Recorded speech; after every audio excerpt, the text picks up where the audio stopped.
লোকেরা বলে হায়াত বাড়ে, হায়াত তো বাড়ে না। হায়াত কি হয়? জন্মের পরের থেকে আমার জন্য রিজার্ভ আছে যতটুকু, 50 বছর বাঁচবো, 60 বছর বাঁচবো, যতটুকু হায়াত আমার জন্য নির্ধারিত করা আছে, নির্ধারণ করা আছে, প্রতিদিন একদিন করে কমে যেতেছে।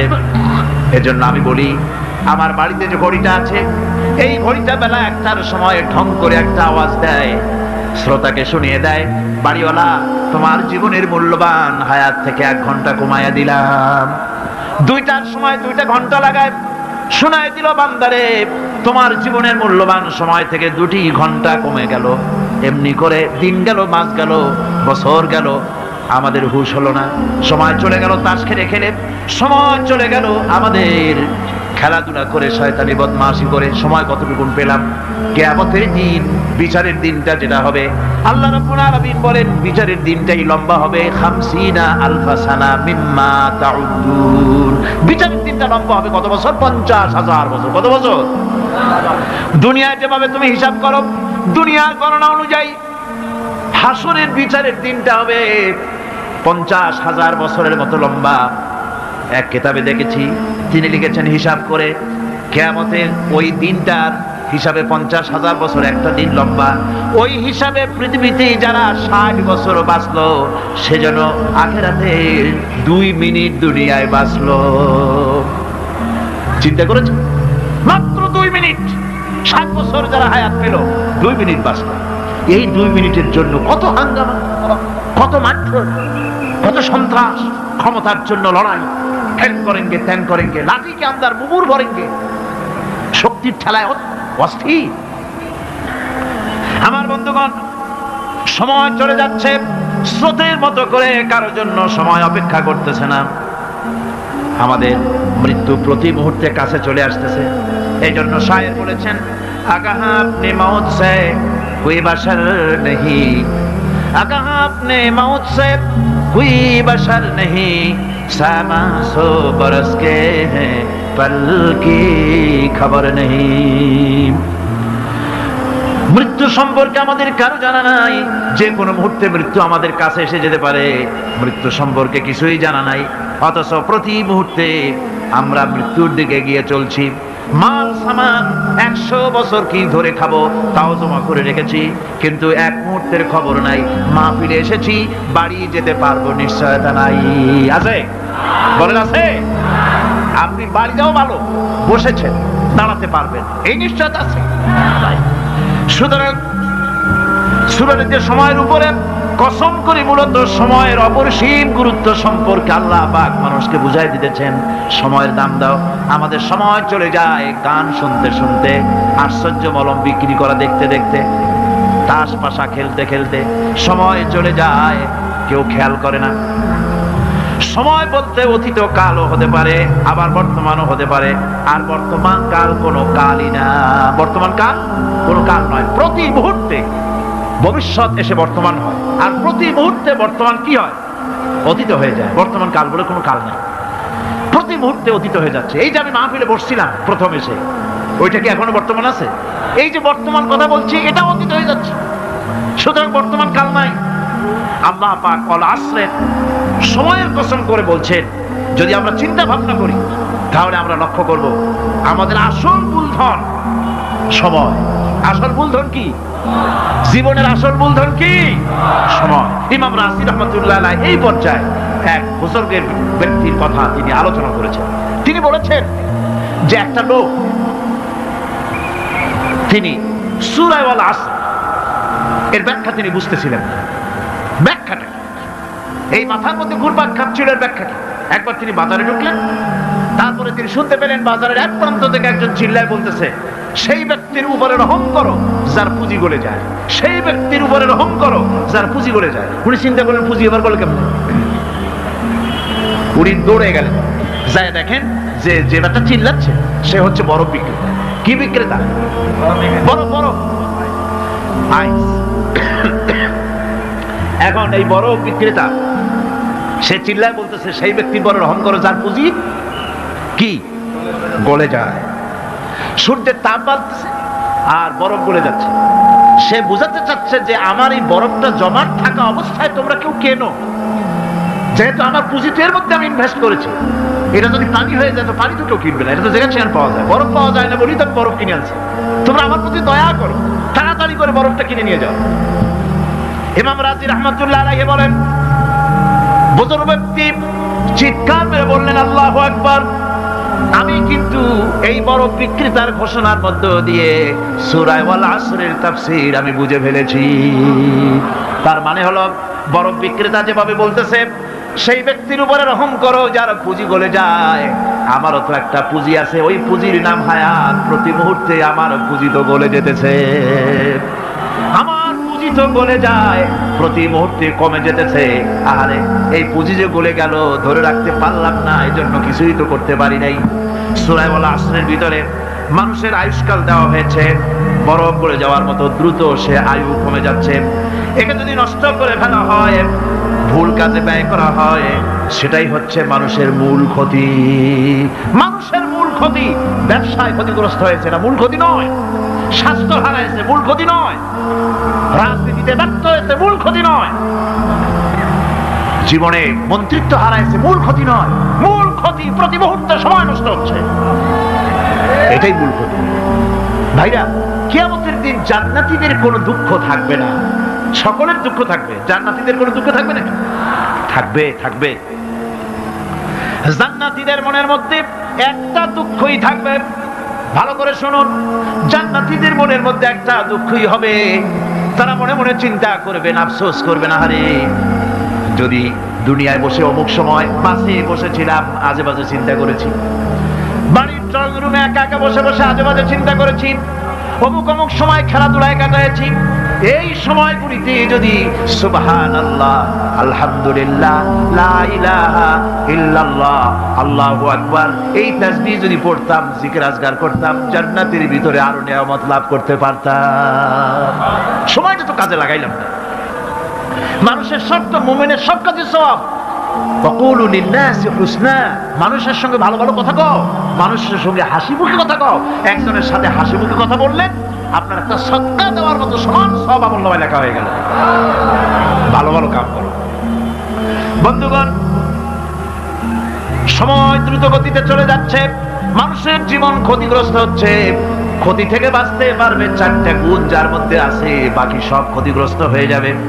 আমার ভাইয়েরা, এই কথাগুলি বলে আল্লাহ পাক যেন এরকম একটা দৃষ্টান্ত দিলেন। আপনি যদি পরীক্ষার হলে গিয়া দেখেন, ছাত্ররা পরীক্ষা দিতেছে, পরীক্ষার জন্য নির্ধারিত সময় কতটুকু? 3 ঘন্টা। 3 ঘন্টা, 3 ঘন্টা। আপনি গিয়ে দেখলেন কোন একজন পরীক্ষার্থী পরীক্ষা দিতে গিয়ে আর একদিকে তাকায় আছে, আকাশের তারা গুনতেছে, অথবা সে গল্প করতেছে, অথবা পরীক্ষা বাদ দিয়ে আজে বাজে কিছু লিখতেছে। আপনি যেমন তাকে, ওই ছেলেটাকে আনমনা গাফেল ছেলেটাকে ঘড়ির দিকে তাকায় বলেন, এই ছেলে ওই ঘড়ির দিকে তাকাও, দেখো তোমার সময় কিন্তু চলে যেতেছে মাত্র 1 ঘন্টা, আর তুমি সময় নষ্ট করতেছো। আল্লাহ যেন স্নেহ পরবশে তামাম পৃথিবীর গোলামদেরকে, বান্দাদেরকে আঙ্গুল নির্দেশনা দিয়ে বলছেন, বান্দারা প্রতি মুহূর্তে তোর জীবনের মূল্যবান সময় চলে যেতেছে, প্রতি মুহূর্তে সময় যাচ্ছে। আর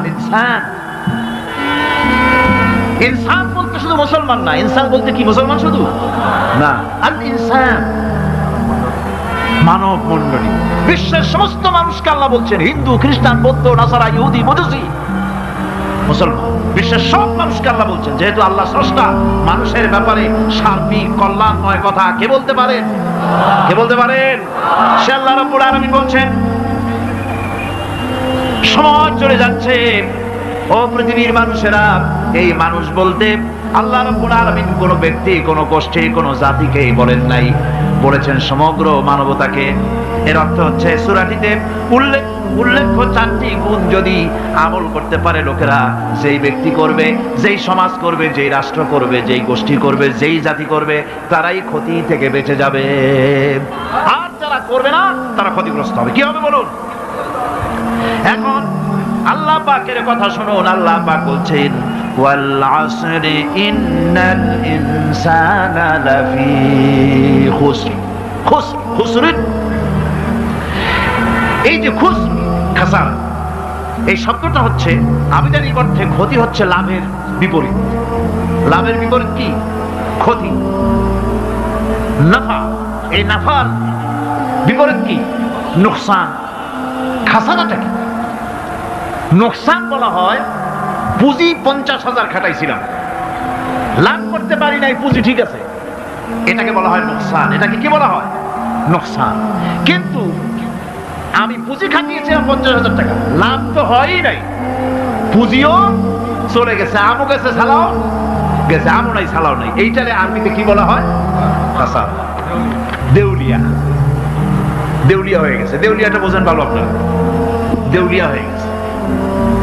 কোরআন লাভ বা সাফল্যের ধারণা যেমন নিছক পার্থিব নয়, সমৃদ্ধির কথা শুধু পার্থিব নয়, জন্ম থেকে শুরু করে মৃত্যু পর্যন্ত কোরআনের লাভের কথা যখন বলা হয় তখন জন্ম থেকে মৃত্যু পর্যন্ত, আখিরাত পর্যন্ত, কিয়ামত পর্যন্ত, ক্ষতিটাও জন্ম থেকে শুরু করে মৃত্যু পর্যন্ত, কিয়ামত পর্যন্ত ক্ষতিটাও। এই ক্ষতি থেকে বাঁচাবার জন্য কোরআনে কারিমে বিভিন্ন জায়গায় এই খাসারা শব্দ ব্যবহার করা হয়েছে। আল্লাহ রাব্বুল আলামিন বলছেন, ওয়ামান খাফফাত মাওয়াজিনুহু ফাউলাইকাল্লাযীনা খাসিরু আনফুসাহুম বিমা কানু বিআয়াতিনা ইয়াযলিমুন। যাদের পাল্লা ভারী হবে কিয়ামতে তারাই হবে সফলকাম, আর যাদের পাল্লা হালকা হবে, নেকির পাল্লা, নেকির পাল্লা যাদের হালকা হবে তারা হবে ক্ষতিগ্রস্ত, তারা নিজেদের ক্ষতি নিজেরাই ক্ষতি সাধনকারী হবে কিয়ামতের দিন। কাজে মানুষের জীবনের সমুদয় কার্যাবলীর ভালো অংশ যদি খারাপ অংশের উপরে বিজয়ী হয়, তারপরে খারাপ অংশ পাওনাদারদের দিয়ে টিয়া, এরপরে যদি নেকি কিছু বাকি থাকে তাহলে বোঝা গেল লোকটা কিয়ামতে নাজাত পাবে। আর যদি ভালো কাজের উপরে খারাপ কাজ বিজয়ী হয়ে যায় আর সমস্ত পাওনাদারদেরকে পাওনা মিটাইয়া তারপরেও পাপ বাকি থেকে যায়, এক চাইতে খাসারা পৃথিবীতে আকাশে জমিনে কিছুই আর হবে না। এর থেকে বাঁচার জন্য আল্লাহ পাক এই খাসারা থেকে বাঁচার জন্যই মানুষকে এই কথা বলছেন। এই কথাটি কোরআনে কারিমের অন্য একটি আয়াতে আরো সুন্দর করে বলা হয়েছে, যারা নাকি এই দুনিয়ার বুকে যারা নিজেদের পুঁজি খাটাইছে, জীবনের পুঁজি সুদ কামাইতে খাটালো, জীবনের পুঁজি খাটালো হারাম কামাইয়ের ভিতরে, অন্যায় কাজের ভিতরে, যারা জীবনের পুঁজিকে আল্লাহর দ্বীনের কাজে লাগাতে পারে নাই, তাদের সম্পর্কে বলা হচ্ছে খাসিরাত দুনিয়া ওয়াল আখিরাতা যালিকা হুয়াল খুসরানুল মুবিন। খাসিরাত দুনিয়া ওয়াল আখিরাত, দুনিয়াও ক্ষতিগ্রস্ত, আখিরাতেও ক্ষতিগ্রস্ত। এটা হচ্ছে তার জন্য সুস্পষ্ট ক্ষতি, এর থেকে বড় ক্ষতি আর কিছুই হতে পারে না। আল্লাহ পাক কোরআনে কারীম অন্যত্র বলেছেন, وَنُنَزِّلُ مِنَ الْقُرْآنِ مَا هُوَ شِفَاءٌ وَرَحْمَةٌ لِلْمُؤْمِنِينَ وَلَا يَزِيدُ الظَّالِمِينَ إِلَّا خَسَارًا। আমি এই কোরআন অবতরণের পরিক্রমায় এমন সব বিষয় অবতীর্ণ করেছি যা মুমিনদের জন্য নিরাময় এবং তাদের জন্য রহমত, আর জালিমদের জন্য ক্ষতি ছাড়া আর কিছুই বৃদ্ধি পায় না। জালিমদের জন্য ক্ষতি বৃদ্ধি পায়, আর যারা মুমিন তাদের জন্য এর মধ্যে নিরাময় আছে, এর মধ্যে রহমত আছে। অর্থাৎ যারা এই কোরআনকে যারা নিজেদের আইনের কিতাব হিসেবে গ্রহণ করেছে, কোরআনকে তাবিজের কিতাব হিসেবে নয়, ধর্মীয় কিতাব হিসেবে নয়, কোরআন সংবিধান। কোরআন কি? কোরআনকে যারা সংবিধান হিসেবে মেনে নিয়েছে, কোরআনকে যারা সংবিধান হিসেবে গ্রহণ করলো ব্যক্তি, পরিবার, সমাজ, রাষ্ট্রে, তাদের যাবতীয় মানসিক, বুদ্ধিবৃত্তিক, নৈতিক, তামাদ্দুনিক রোগের নিরাময় হবে, তারা শান্তি হবে। কিন্তু যেসব জালিম এই কোরআনকে প্রত্যাখ্যান করেছি, কোরআনকে যারা মৌলবাদীদের কিতাব বলে, কোরআনের কথা বললে মৌলবাদ বলে গাল দেয়, তারা তাদের কপালকে পোড়াইয়া ছাই বানাইয়া দিছে, তাদের কপাল ভস্মীভূত করে দিয়েছে। আমার দেশে, এই দেশটা কি মুসলমান বেশি না অন্য জাতি বেশি? কোন? জোরে কোন? মুসলমান সবচেয়ে। খুব লক্ষ্য করে শোনেন, এই দেশে সবচেয়ে মুসলমান বেশি, ইন্দোনেশিয়ার পরে। পৃথিবীর দ্বিতীয় বৃহত্তম মুসলিম দেশ হলো কোনটা? বাংলাদেশ। এই দেশে ইসলামকে যত গালি দেওয়া হয়েছে, কোরআনকে যত গালি দেওয়া হয়েছে, আলেমদেরকে যত গালি দেওয়া হয়েছে, রাসূলুল্লাহকে যত গালি দেওয়া হয়েছে, ইসলামী আদর্শকে যত গালি দেওয়া হয়েছে, পৃথিবীতে কোন দেশে এইভাবে ইসলামকে গালি দেওয়া কোথাও হয় না। এমনকি আমেরিকার মতো দেশে, ইংল্যান্ডের মতো দেশেও কোরআনের বিরুদ্ধে এত কথা কেউ বলতে সাহস পাবে না, ইসলামের বিরুদ্ধে কথা বলতে সাহস পাবে না, যেহেতু মুসলমানেরা সেখানে পাল্টা আক্রমণ করবে। আজ আমার দেশে মুসলমানের ঘরের সন্তান হইয়া ইসলামের বিরুদ্ধে তারা বক্তব্য রাখে, মৌলবাদ মৌলবাদ জিকির উঠে গেছে। আমেরিকার প্রেসিডেন্টরা যখন শপথ নেন, প্রেসিডেন্ট হিসাবে ওথ নেন, বাইবেলের উপরে হাত রাখেন আর বলেন এই মহাগ্রন্থকে স্পর্শ করে শপথ নিচ্ছি, আমি আমার চিন্তা চেতনা, আমার মেধা, আমার প্রজ্ঞা সবটা আমার জাতি, আমার দেশকে উন্নয়নের জন্য, এর সমৃদ্ধির জন্য, এর সংরক্ষণের জন্য আমি আমার জীবনকে উৎসর্গ করব। বাইবেলের উপরে স্পর্শ করে এই শপথ তারা নেন। আমার দেশের প্রেসিডেন্ট, প্রধানমন্ত্রী শপথ নেওয়ার সময় কোরআন শরীফের উপরে হাত রাখে যদি, তাহলে বলা হবে বেচারা মৌলবাদী হয়ে গেছে। এটা করা যাবে না। আর যদি কেউ করে সামান্য কিছু, কোরআন না, যদি তসবিহ নিয়েও আসে, তাহলে বুঝতে হবে জাতির সাথে একটা প্রতারণা ছাড়া কিছুই না। কাজেই ধর্মের প্রতি আকর্ষণ একটা ভিন্ন জিনিস, সেই জিনিসকে ছেড়ে যারা দেয় তারাই ক্ষতিগ্রস্ত হয়, আর যারা ধরে রাখে তারা দুনিয়ায় ক্ষতিগ্রস্ত হয় না। আল্লাহ পাক এখানে রাসূল করিম সাল্লাল্লাহু আলাইহি ওয়াসাল্লামের একটি হাদিস প্রণিধানযোগ্য কোরআনের ব্যাপারে। হুজুর বলেছেন, আল কোরআনু হুজ্জাতুন লাকা ওয়া আলাইকা। এই কোরআন হয় তোমার পক্ষের সাক্ষী, না হয় এই কোরআন তোমার বিপক্ষের সাক্ষী। কিয়ামতে এই কোরআন হয় তোমার পক্ষে কাজ করবে, নতুবা এই কোরআন তোমার বিপক্ষে কাজ করবে। দুই অবস্থা থেকে খালি হবে না, হয় কোরআন তোমার পক্ষে সাক্ষী দেবে, না হয়। আমরা কি চাই? কিয়ামতে কি চাই? বলেন কি চাই? কোরআনের পক্ষে যদি আমরা সাক্ষী চাই, তাহলে এই কোরআনের পক্ষে আমাদেরকে কাজ করতে হবে। এছাড়া আমাদের নাজাতের কোনো পথ নাই। আমাদের মুক্তির পথ হচ্ছে কোরআন কেন্দ্রিক, রাসূলুল্লাহর হাদিস কেন্দ্রিক। এর বাইরে আমাদের সমস্ত পুঁজি নষ্ট হয়ে যাবে। আমাদেরকে পৃথিবীতে টিকে থাকতে হলে কোরআনের উপরে ভিত্তি করে আমাদেরকে বাঁচতে হবে, টিকতে হবে। কোরআনে কারিমে আল্লাহ রাব্বুল আলামিন অন্যত্র বলেছেন, কুল ইন্নাল খাসিরিনাল্লাযীনা খাসিরু আনফুসাহুম ওয়া আহলিহিম ইয়াওমাল কিয়ামাহ আলা যালিকা হুয়াল খুসরানুল মুবিন। বলো, প্রকৃত দেউলিয়া তারাই যারা কিয়ামতের দিন নিজেকে, নিজের পরিবার পরিবর্গকে এই ক্ষতির দিকে যারা ঠেলে দেবে। ভালো করে শুনে নাও, এটি হচ্ছে সুস্পষ্ট ক্ষতি, সুস্পষ্ট দেউলিয়াপনা। এই ক্ষতি থেকে বাঁচার জন্য আল্লাহ রাব্বুল আলামিন কোরআনে কারীমের মধ্যে বলেছেন, ওয়াল আসরি ইন্নাল ইনসানা লাফি খুস। পড়েন সবাই, ওয়াল আসরি ইন্নাল ইনসানা লাফি খুস। মানুষের, সমগ্র মানুষের জীবন ক্ষতিগ্রস্ত। কে বলতেছেন? ঘাস শিউরে ওঠার কথা না, ঘাস শিউরে ওঠে। আল্লাহ বলতেছেন ক্ষতিগ্রস্ত। আপনি যতই মনে করেন আপনার মিল আছে, কল আছে, কারখানা আছে, মন্ত্রী, টাকা পয়সা আছে, প্রেসিডেন্ট হয়েছেন, প্রধানমন্ত্রী হয়েছেন, আপনার জীবন সফল হয়েছে, আল্লাহ বলেন না, জীবন ব্যর্থ, জীবন বিফল, জীবন ক্ষতিগ্রস্ত। তাম পৃথিবী সমস্ত মানুষ ক্ষতিগ্রস্ত, ব্যর্থ। 4টা কাজ করলে সফল হবে। কয়টা কাজ? জোরে বলেন, কয়টা কাজ? ইল্লাল্লাযীনা আমানু ওয়া আমিলুস সালিহাতি ওয়া তাওয়াসাউ বিল হাক্কি ওয়া তাওয়াসাউ বিস সাবর। 4টা কাজ করলে জীবন হবে সফল। এই ব্যর্থতা থেকে, ক্ষতি থেকে যদি বাঁচতে চাই কিনা? কারা কারা চাই? দেখাই তো হাত। কারা কারা চাই? ক্ষতির হাত থেকে বাঁচতে চাই কারা? আলহামদুলিল্লাহ, হাত নামান। ক্ষতির হাত থেকে যারা বাঁচতে চান, আল্লাহ রাব্বুল আলামিন তাদের জন্য ফর্মুলা পেশ করেছেন, ইল্লাল্লাযীনা আমানু ওয়া আমিলুস সালিহাতি ওয়া তাওয়াসাউ বিল হাক্কি ওয়া তাওয়াসাউ বিস সাবর। আল্লাহ পাক বলেন 4টি কাজ করলে জীবন সফল হয়ে যাবে। কয়টা কাজ?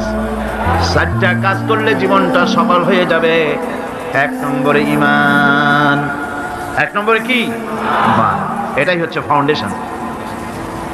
ক্ষতি থেকে বাঁচার জন্য প্রথম যে গুণটি, সেটির নাম হচ্ছে ঈমান। ইসলামে ঈমানের স্থান সর্বপ্রথম, তারপরে হচ্ছে ইসলাম। ঈমান আগে, তারপরে কি? ইসলাম। ইসলাম হচ্ছে বীজ, ঈমান হচ্ছে বীজ, আর ইসলাম হচ্ছে চারা, গাছ। এটা হচ্ছে ভিত্তি। এই ভিত্তিকে সর্বপ্রথম মজবুত করতে হবে। ঈমানের ভিত্তি, ঈমানের ভিত্তি দুনিয়ায় ঈমানের আহ্বান জানাবার জন্যই আল্লাহ রাব্বুল আলামিন সমস্ত নবী এবং রাসূলদেরকে পৃথিবীতে পাঠিয়েছেন ঈমানের আহ্বানের জন্য। দুনিয়ার সমস্ত নবীদের দাওয়াত ছিল ঈমানের দাওয়াত। কিসের দাওয়াত? এই ঈমানের দাবিটা আসছে, দাওয়াতটা এসেছে আল্লাহর কাছ থেকে। কার কাছ থেকে? দেখুন, পৃথিবীর ভিতরে কোন নবীদের কথার সাথে আরেকজন নবীর কথার কোনো বৈপরীত্য হয় নাই। সমস্ত নবীদের কথা একরকম ছিল। কয় রকম? একজন নবীর সঙ্গে তার বক্তব্যের সাথে আরেকজন নবীর বক্তব্যের কোনো গুণগত মৌলিক কোনো পার্থক্য ঘটে নাই, অসঙ্গতি হয় নাই। কারণ নবীরা, আম্বিয়া আলাইহিমুস সালাম, নিজেরা বানিয়ে কথা রচনা করে তারা মানুষের সামনে পেশ করে নাই। সমস্ত নবীদের কাছে যত দাওয়াত এসেছে একটা অফিস থেকে এসেছে। সে অফিসটা হচ্ছে কার? আল্লাহ রাব্বুল আলামিনের। তাই দুনিয়ার সমস্ত পয়গম্বরদের দাওয়াত ছিল না ইলাহা ইল্লাল্লাহ, লা ইলাহা ইল্লাল্লাহ, লা ইলাহা, লা ইলাহা ইল্লাল্লাহ মুহাম্মাদুর রাসূলুল্লাহ। এটাই ছিল সমস্ত নবীদের দাওয়াত। কোরআনে কারীম তার ধারক এবং বাহক সম্পর্কে বলে যে তিনি যে দাওয়াত দিয়েছেন সে দাওয়াতটা হলো ঈমানের দাওয়াত। আমাদের নবী তিনি এসে যে দাওয়াত দিয়েছেন সে দাওয়াতটা কিসের? কোরআনে কারীম বলছে, রব্বানা ইন্নানা সামি'না মুনাদিয়ান ইউনাদি লিল ঈমান। হে আমাদের রব, নিশ্চয়ই আমরা এমন একজন আহ্বায়কের আহ্বান শুনেছি যিনি আমাদেরকে ঈমানের দাওয়াত দিয়েছেন। এমন কোন পয়গম্বর নাই দুনিয়ায় যিনি ঈমানের দাওয়াত দেন নাই। সকলেই ঈমানের দাওয়াত মানুষের সামনে, বিশ্ববাসীর সামনে পেশ করেছেন। কোরআনে হাকিম স্পষ্ট একটা সীমারেখা দুনিয়ার মানুষের সামনে পেশ করে পৃথিবীর মানুষগুলিকে দুটি শ্রেণীতে বিভক্ত করে দিয়েছে। একটি হচ্ছে ঈমান পোষণকারী, আরেকটি হচ্ছে অবিশ্বাসী। একটা ঈমান পোষণকারী আর একটা অবিশ্বাসী। কোরআনে কারীমের মধ্যে আল্লাহ পাক এই পৃথিবীর বুকে যারা আরামের টাটকা সুখগুলি, আরামগুলি যারা বর্জন করে আল্লাহ রাব্বুল আলামিনকে বিশ্বাস করে যারা জীবন পরিচালনা করেছে, আল্লাহ পাক তাদের জন্য জান্নাত রেখেছেন এবং তাদের জন্য বলছেন, সাবিকু ইলা মাগফিরাতিম মির রাব্বিকুম ওয়া জান্নাতিন আরদুহা কাআরদিস সামাই ওয়াল আরদ উইদ্দাত লিল্লাযীনা আমানু বিল্লাহি ওয়া রাসূলিহি। আল্লাহ পাক বলেন, প্রতিযোগিতা করো আল্লাহর মাগফিরাত কামনার জন্য আর জান্নাতে যাওয়ার জন্য প্রতিযোগিতা করো। আল্লাহর রহমত পাওয়ার জন্য সৎ কাজের প্রতিযোগিতা করো, তাহলে আল্লাহ রাব্বুল আলামিন তোমাদেরকে ক্ষমা করবেন আর তোমাদের জন্য এমন জান্নাত দিবেন যেই জান্নাত আকাশের বিশালতার, জমিনের বিশালতার মতো। এই বিরাট জান্নাত তোমাদেরকে দিবেন। এই জান্নাত চিরস্থায়ী সুখ এবং শান্তি জায়গা হবে। মাসালুল জান্নাতিল্লাতী উইদাল মুত্তাকুন ফিহা আনহারুম মিন মাইন গায়রি আসিলিন ওয়া আনহারুম মিন লাবানিন লাম ইয়াতাগায়্যার তা'আমুহু। আল্লাহ পাক বলছেন, জান্নাত আল্লাহ পাক ওয়াদা করেছেন মুত্তাকীদের জন্য। আল্লাহ পাক জান্নাত দিবেন যে জান্নাতের ভেতরে রয়েছে মধুর প্রস্রবণ, রয়েছে দুধের প্রস্রবণ, রয়েছে সেখানে স্বচ্ছ পানির প্রস্রবণ রয়েছে। এই সুন্দর জান্নাত, ঝর্ণা ধারা আল্লাহ পাক সৃষ্টি করেছেন, বাগ বাগিচা দিয়ে ভরে রেখেছেন জান্নাত। সেই জান্নাতে জান্নাত হবে এয়ার কন্ডিশন, রৌদ্রের তাপ হবে না, সেখানে রৌদ্রের খরতাপ হবে না, সেখানে ঠান্ডার প্রচন্ডতা থাকবে না। কিরকম হবে জায়গাটা?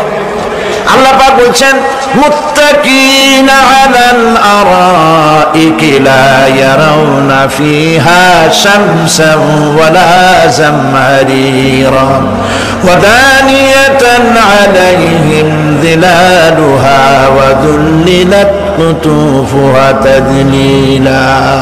আল্লাহ পাক এমন জান্নাত রেখেছেন, সেই আল্লাহ পাক সেই জান্নাতের ভিতরে জান্নাতীরা ঠেস লাগায়া মুখোমুখি অবস্থায় তারা সেখানে বসবে, আর জান্নাতীদের মনের মধ্যে কোনো দুঃখ থাকবে না, পেরেশানি থাকবে না। পৃথিবীতে মানুষের দুঃখ থাকে, পেরেশানি থাকে, সেখানে কোনো দুঃখ আর পেরেশানি থাকবে না। সেই জায়গাটা হবে শীতাতপ নিয়ন্ত্রিত, না শীত না গরম, চির বসন্ত বিরাজ করবে। জান্নাতীরা সেখানে থাকবে। এই সুন্দর জান্নাত আল্লাহ পাক রেখেছেন মুত্তাকিদের জন্য। সুবহানাল্লাহ। কাফেরদের জন্য জান্নাত হবে, জাহান্নাম হবে চিরকাল। খালিদিনা ফিহা আবাদান, চিরকাল কাফেররা জাহান্নামে থাকবে। সর্বশেষ যে ব্যক্তি জাহান্নাম থেকে মুক্তি লাভ করবে তাকে আল্লাহ পাক বলবেন, ফেরেশতাদেরকে বলবেন, আমার ফেরেশতারা আমার এই বান্দাকে জান্নাত এবং জাহান্নামের মাঝখানে রেখে দাও। জান্নাত এবং জাহান্নামের মাঝখানে লোকটি যখন থাকার জায়গা পাবে, সে জান্নাতের দিকে তাকায়া দেখবে আর কাঁদতে থাকবে। আল্লাহ পাক জিজ্ঞেস করবেন, বান্দারে যুগের পর যুগ ধরে জাহান্নামে কেঁদেছো, আমি রব্বুল আলামিন জাহান্নাম মাফ করে দিয়া জান্নাত জাহান্নামের মাঝখানে রেখে দিয়েছি, আযাব থেকে তো বেঁচে গেছো, এখন কাঁদো কেন? লোকটি বলবে, রব্বুল আলামিন কান্দি এই কারণে, জাহান্নাম থেকে মাফ করেছো, তোমার শুকরিয়া আদায় করি। জান্নাত তো আমার কপালে নাই, কিসমতে নাই, কিন্তু জান্নাত আমি এখান থেকে দেখতে পাচ্ছি, জান্নাতের সুঘ্রাণ আমার নাকে আসতেছে, কপালে নাই যাওয়ার। আমি কাঁদি এই জন্য, তুমি যদি মেহেরবানি করে আমাকে জান্নাতের দরজার কাছে একটু দাঁড় করায় দিতা, প্রাণ ভরে তোমার জান্নাতের দৃশ্যটা একটু দেখতাম। আল্লাহ পাক তার আরজি পূরণ করবেন, বলবেন যাও। ফেরেশতাদের বলবেন, এর জান্নাতের দরজার কাছে দাঁড় করায় দাও। জান্নাতের দরজার কাছে দাঁড়িয়ে লোকটি আবার কান্না শুরু করবে।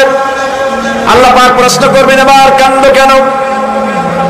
লোকটি বলবে, রব্বুল আলামিন কান্দি এই কারণে, জান্নাতের এই দরজায় দাঁড়ায়া জান্নাতের অফুরন্ত নেয়ামত কিছুই ভালো করে দেখা যায় না, শুধু অল্প জায়গা দেখি। যদি তুমি আমারে দয়া করে জান্নাতের মাঝখানে দাঁড় করায় দিতা, চতুর্দিকে তাকায়া তাকায়া দেখা কলিজারে ঠান্ডা বানাইতাম।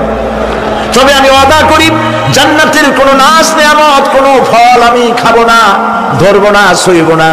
একটুখানি মেহেরবানি করে মাঝখানে দাঁড় করাইয়া দাও, জান্নারে ঠান্ডা করি। আল্লাহ রাব্বুল আলামিন ফেরেশতাদের বলবেন, আমার এই বান্দারে জান্নাতের মাঝখানে দাঁড় করাইয়া দে। আল্লাহর নবী বলেন, জান্নাতের মাঝখানে দাঁড়িয়ে লোকটি আগের চাইতে আরো জোরে চিৎকার মেরে কাঁদতে থাকবে।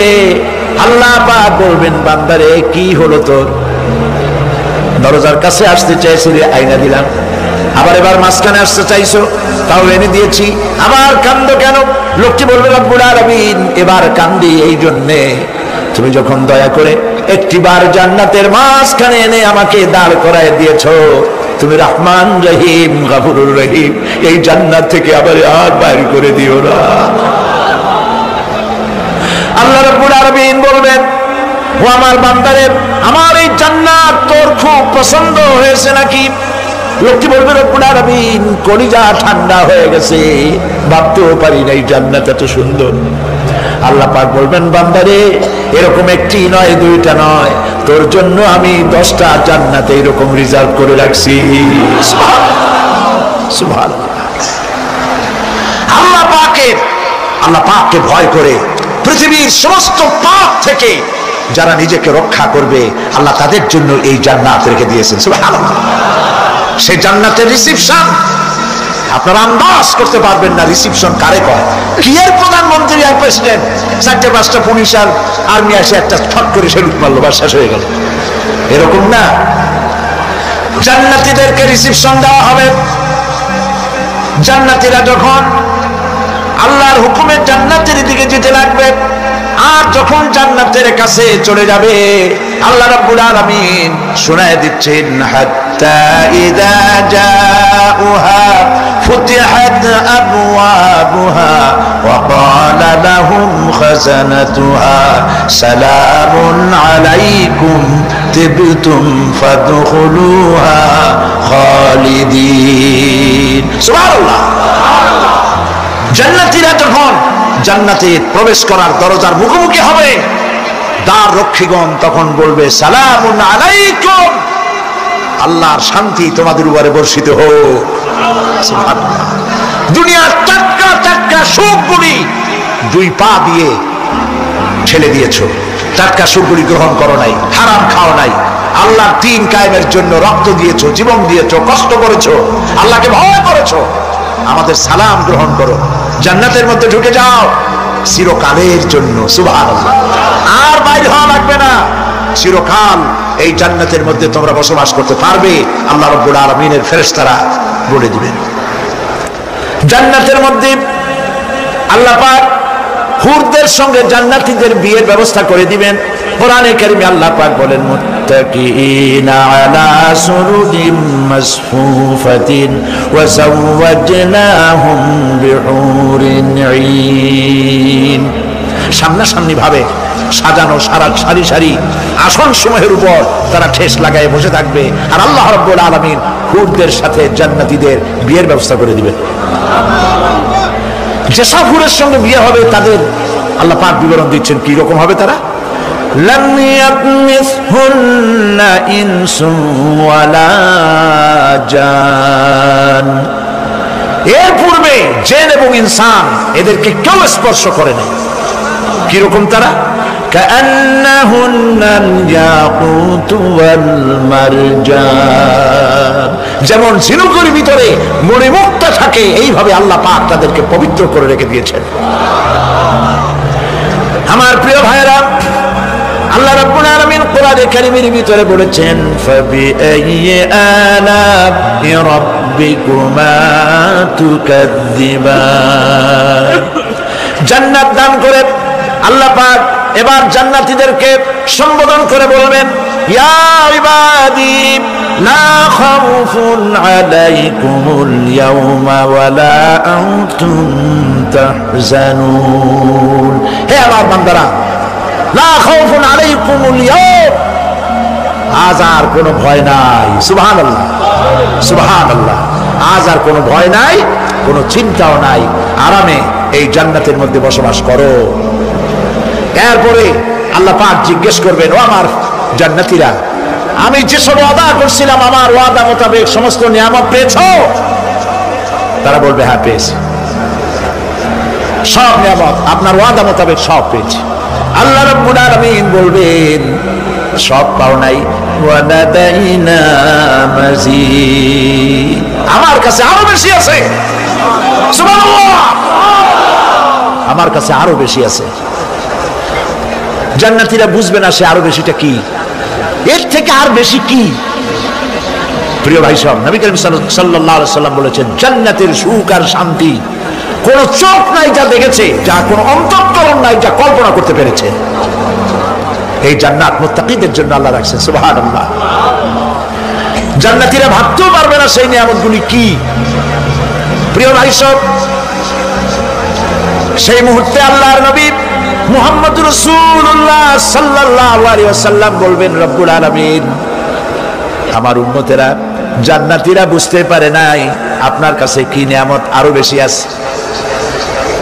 আমার এই উম্মতেরা জান্নাতীরা আপনার ওয়াদা মোতাবেক সব পেয়েছে, কিন্তু একটি জিনিস এখনো তাদের কিসমতে হয় নাই।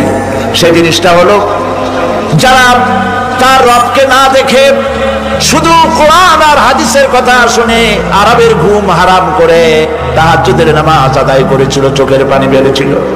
যারা জান্নাত দেখে নাই, জাহান্নাম দেখে নাই, আপনাকে ভয় করে যারা জীবন পরিচালনা করেছিল, যারা আপনাকে দেখে নাই, না দেখে শুধু কোরআন হাদিস বিশ্বাস করে যারা অকাতরে নিজেদের জীবন বিলায় দিয়েছিল, এই জান্নাতীরা এখন পর্যন্ত তার রবকে দেখতে পারে নাই।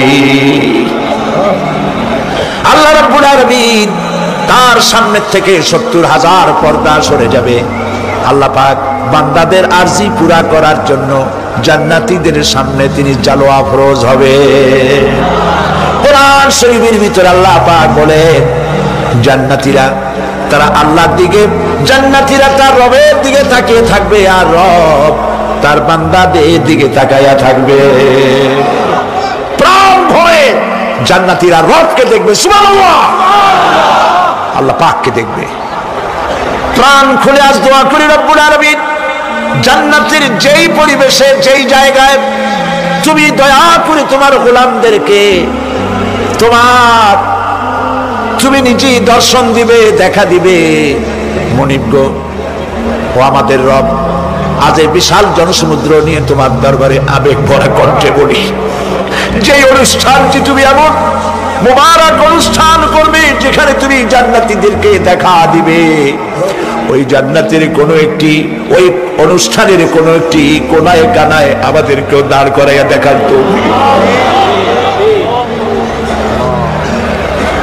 প্রিয় ভাই সব, আল্লাহ রাব্বুল আলামিন মানুষের সামনে এত সব নিয়ামত রেখেছেন, এই জান্নাত দান করবেন। এরপরে আল্লাহ রাব্বুল আলামিন কোরআনে কারীমের মধ্যে বলেছেন রব্বিস সামাওয়াতি ওয়াল আরদি ওয়া মা বাইনাহুমার রাহমানি লা ইয়ামলিকুনা মিনহু খিতাবা। এসব পুরস্কার রয়েছে তোমাদের সেই রবের পক্ষ থেকে যিনি আকাশ আর জমিনের মালিক। সুবহানাল্লাহ বলবেন না? যার সামনে কথা বলার ক্ষমতা কারো হবে না। এটি একটি মারাত্মক কথা। কিয়ামতের দিন আল্লাহর দরবারে কেউ কথা বলতে পারবে না আল্লাহর নির্দেশ ছাড়া। একটি আকীদা পরিষ্কার করে নিয়ে যান আপনাদের, সে আকীদাটা এভাবে পরিষ্কার করুন, কোন পীর সাহেব, কোন খাজা বাবা, কোন মাওলানা, কোন মুহাদ্দিস, কোন বুজুর্গ আপনাকে সুপারিশ করতে পারবে না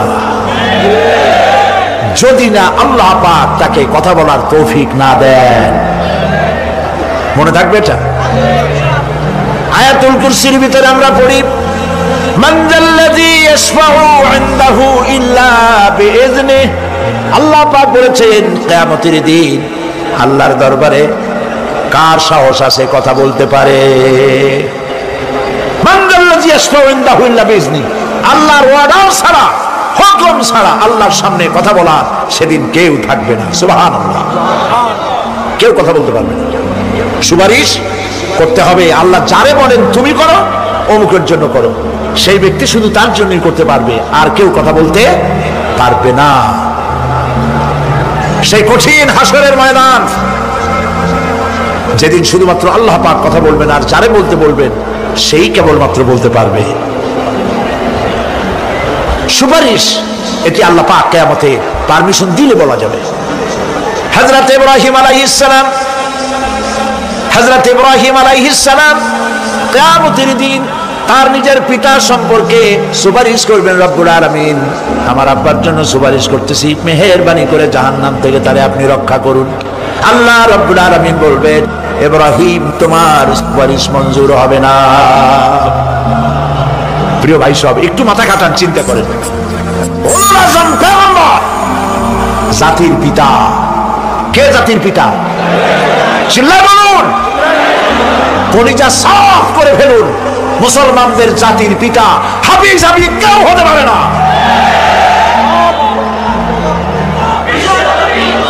মিল্লাতা আবিকুম ইব্রাহিম।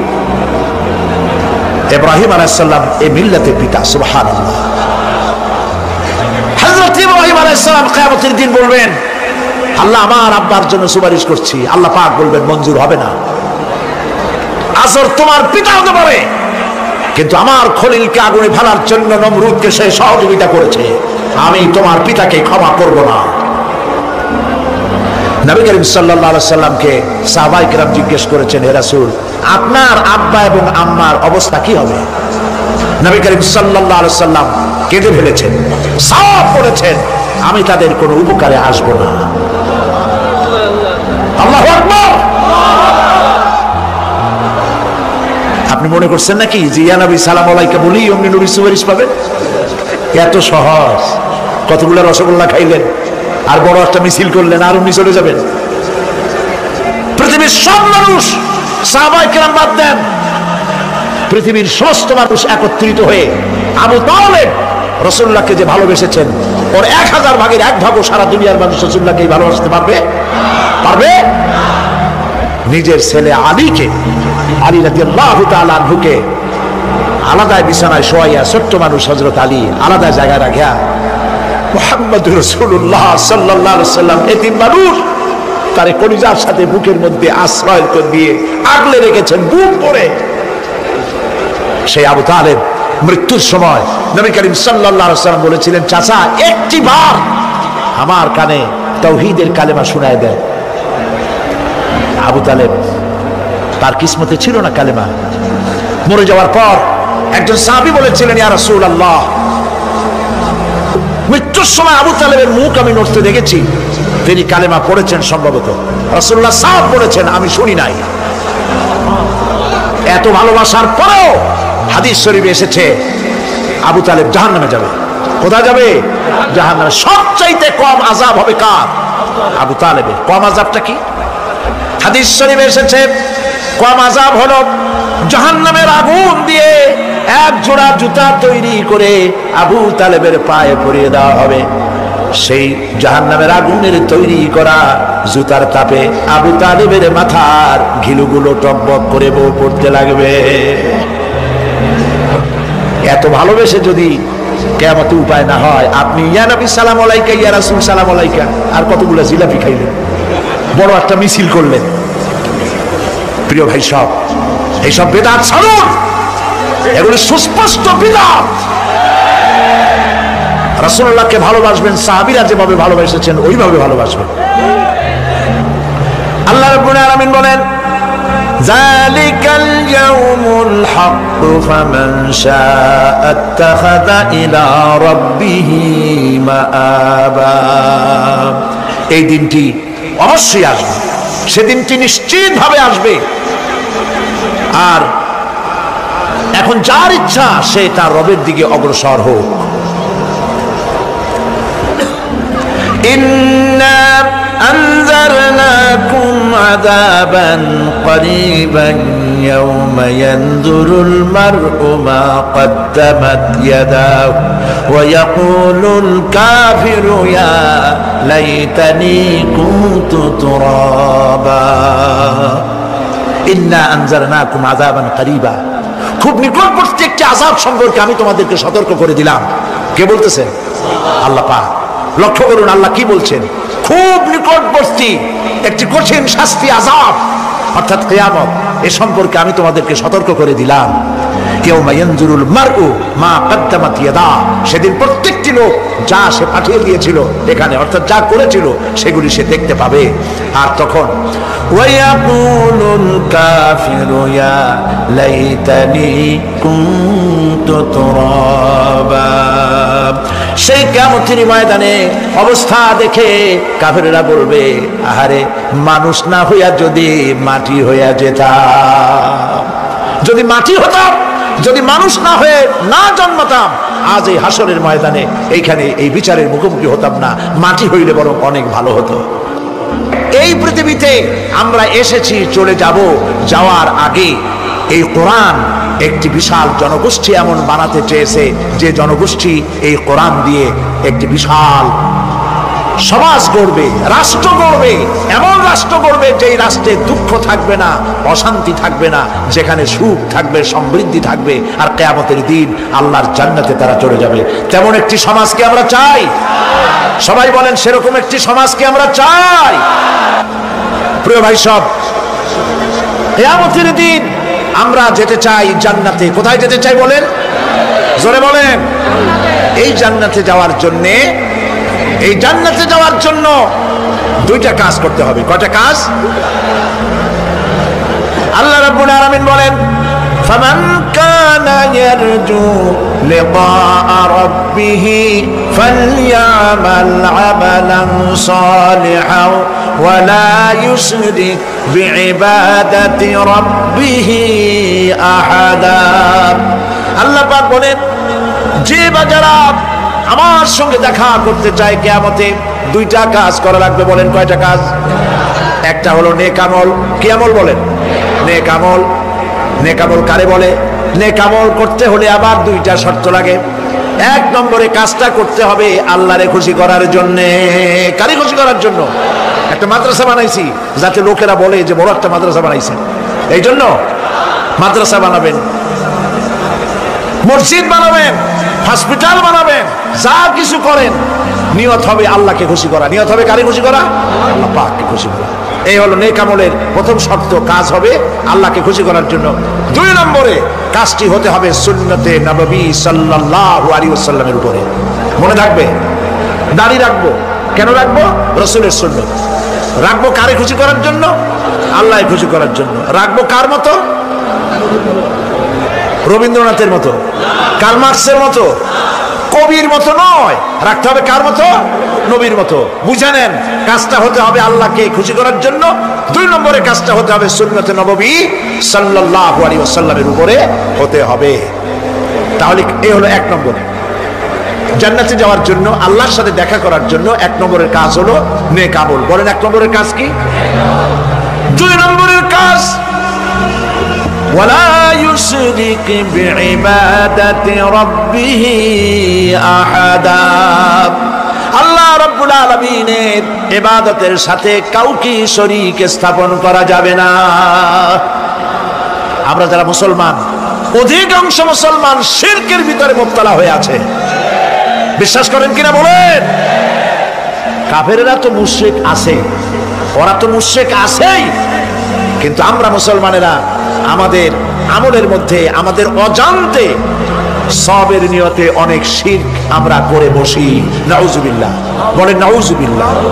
এই জন্য আমি বারবার সতর্ক করি, নিজেকেও করি, আপনাদেরকেও করি। এই কারণে করি, শিরকের গুনাহ আল্লাহ মাফ করবেন না।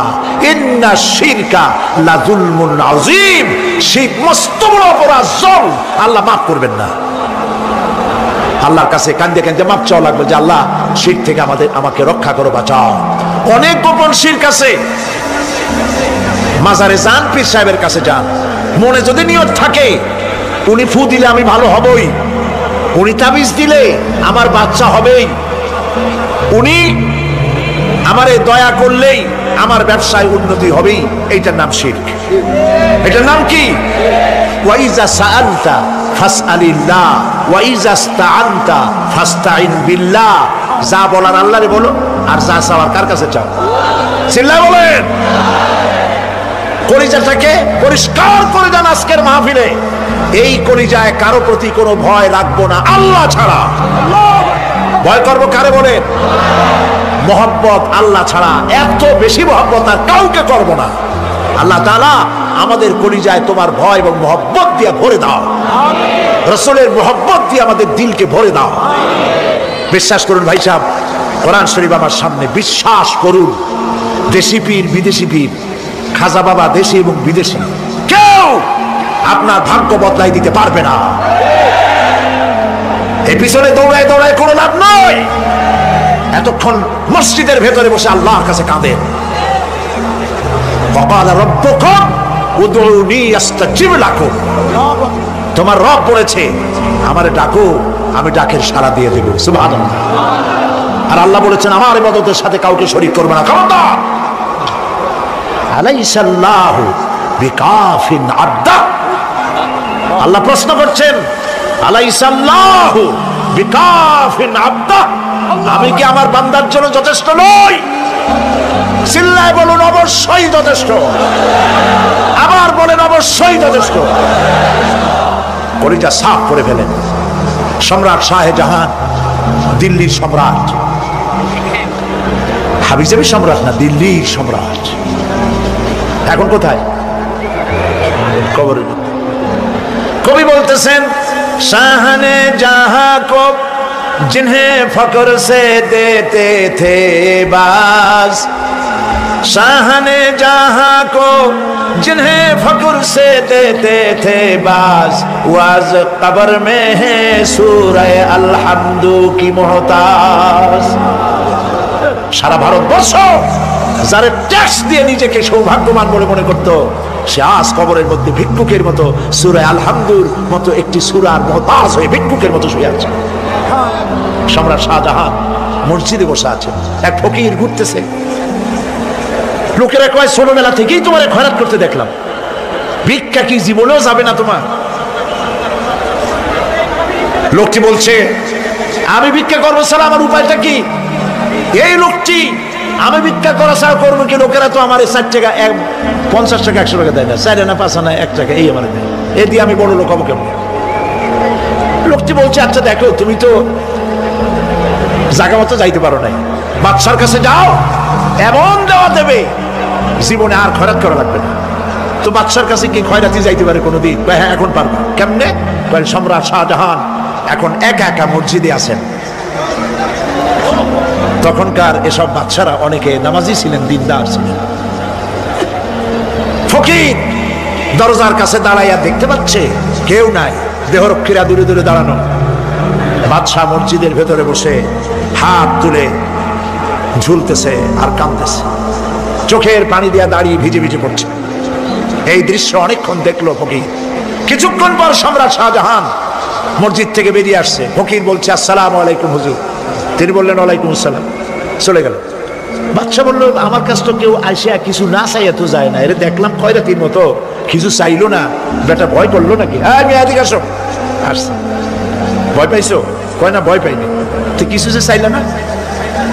ফকির বলছে জাহাপানা সত্যিই কিছু চাইতে আসছিলাম। তারপর চাইলে না কেন? ফকির বলছে জাহাপানা সারা জীবন ভিক্ষা করেছি, আর আজ দিল্লির সম্রাটের কাছে বেশি পাওয়ার লোভে এসেছি না, কিন্তু আপনার দশা দেখা আমার জ্ঞানের চোখ খুলে গেছে।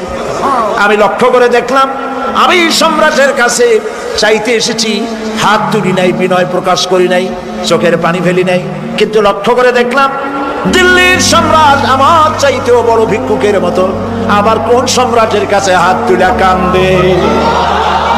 আমার জ্ঞানের চোখ খুলে গিয়েছে, আমি বুঝতে পেরেছি সম্রাট কান্দে যেই সম্রাটের কাছে, তারে ছাড়া আর কারো কাছে জীবনে চাইব না। এই কথাই সূরা ফাতিহায় প্রত্যেকদিন পড়ি, বুঝি না কি পড়ি? ইয়াকা না'বুদু ওয়া ইয়াকা নাস্তাঈন। হে আল্লাহ, একমাত্র তোমার গোলামি করি আর তোমার কাছে সাহায্য চাই, তুমি ছাড়া কারো কাছে সাহায্য চাই না। পরিচয় সাফ করুন। কোন মরা পীর, কোন জিন্দা পীর আপনার মনের আশা পুরা করতে পারবে না, পারবে না, পারবে না।